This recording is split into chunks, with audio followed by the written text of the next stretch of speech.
Hello ladies and gentlemen, my name is Ralfidude, and today I'd like to take the opportunity to look at an upcoming DLC for the A-10C Warthog made by our very own Ranger 79. Ranger has been no stranger to the community, and his involvement with DCS stems as far back as the infancy stages of DCS Warthog. I personally first remember Ranger after his creation called Operation Pilot Search. It was among one of the first real campaigns I played for the A-10. At the time I was still learning all of her controls, and it absolutely blew me away.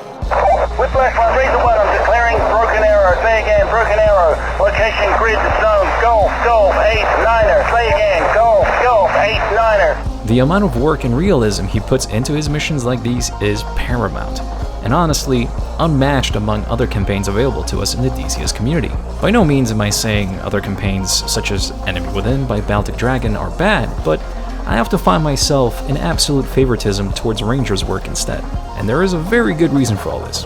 It's fucking fun. Razor 1, Razor 2, what is your status? Feel like the earth just shook down here. Large explosion. Whiplash 1, Razor 1, we are RTP. Thanks for the support until you yanks appear. Razor 1 out. All stations, this is Delta 1. We are on the deck. Say again, we are at the target AO. Moving to the target building. Delta 1 out. What most people don't often seem to understand is that a balance between realism and fun is hard. Absolute realism would entail a ton of work on the pilot's part, with about 90% of your time spent on technicalities and absolute boredom, with about 8% of actual action, which may be a mission to drop one bomb from 20,000 feet and then just fly home. So in order to alleviate boredom and make a campaign worth it, an element of fun needs to be ever present to keep the player interested. This is difficult to do without the mission becoming absolutely ridiculous and unbelievable.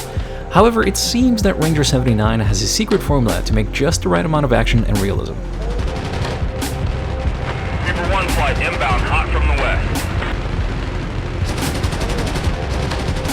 Blackjack on the roll. This brings us to Ranger's new DLC campaign called Operation Piercing Fury, or OPF for short. This 15-mission DLC will be out in a few weeks' time for about $9.99 from the DCS website. Ranger allowed me the pleasure to taste a few of these missions from his campaign for review, and I must say that I was absolutely blown away with what I saw, heard, and experienced. Break, Vulture 4 just took a missile hit. Break, Vulture 4, what is your status? Vulture 4, what is your status? Chief Adams, you guys okay? All units. Shock 1 detonating demo charges in 20 seconds. Stand by. Shock 1 out. Well, it sounds real bad, but I'm with you guys. I can't just sit here and hope for the best. If we can get our boys out of the danger zone, it'll be worth the risk. I'm in.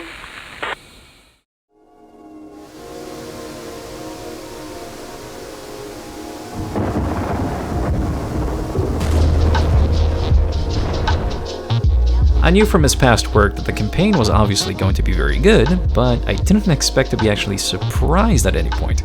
Certainly not after having played DCS for so many years. However, Ranger 79 manages to somehow keep his formula for realism and fun just right, as each mission brings about a new set of challenges with it. Although you aren't being asked to do unfamiliar tasks that you've absolutely mastered by now, making you an A-10 veteran, you will undoubtedly come across a few instances where completing objectives are done in ways that cannot be considered standard DCS procedure that we are so used to. For example, in one mission you will be tasked with taking out a group of bad guys in danger close. Simple, right? Except you have to do this from above the thick cloud deck, with a GBU-38, without a TGP, and only coordinates.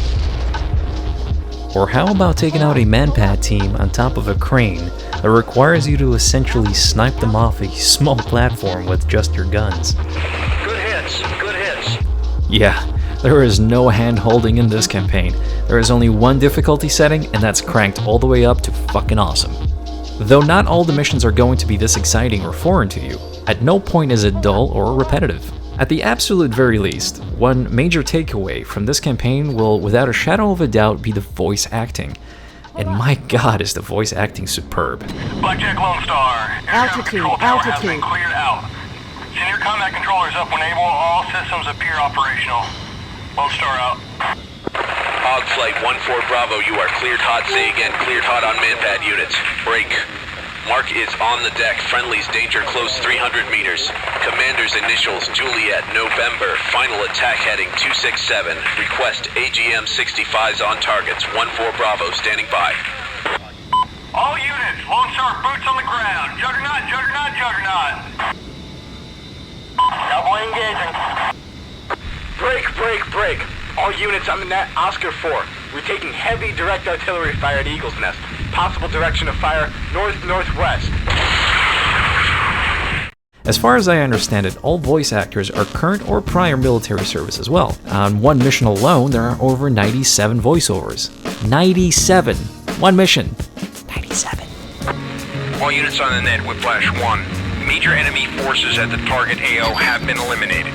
This is to ensure that not all of the radio calls are going to be mission critical. You may find yourself flying to or from an AO for several minutes with nothing to do but twiddle your thumbs. However, instead of tuning out of the game, you get to enjoy some nice banter between you, the flight lead, and your 2 wingmen and 1 wing woman. They all do a very good job of keeping you interested and immersed where it needs to be.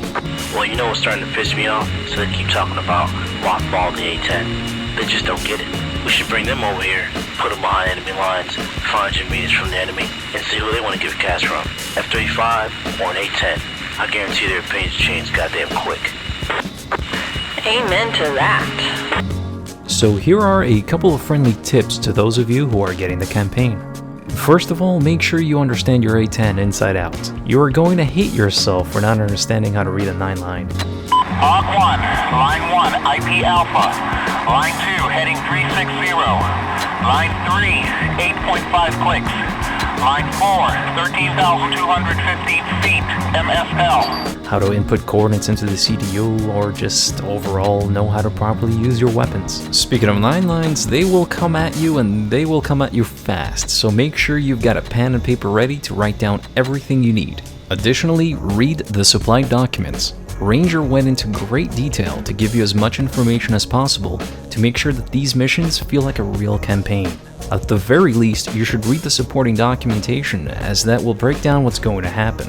You will very quickly understand that there are a lot of units at play, and something is always happening, whether you are aware of it or not. Popping here, need support from the eastern flank. Roadside Cowboy, pushing 1 team to Terminal Alpha. Watch the crossfire, over. Now, if I sound like I'm trying to oversell this campaign, I'm not. It's just due to the fact that it's an awesome time, and I'm passionate about really good content. Just like the Air Force is in shortage of pilots, we are in desperate need of modders and creators to supply us with exciting content for the A-10C Warthog. That said, Operation Piercing Fury is exactly what I was expecting from Ranger 79, and it offers nothing short of a fun time.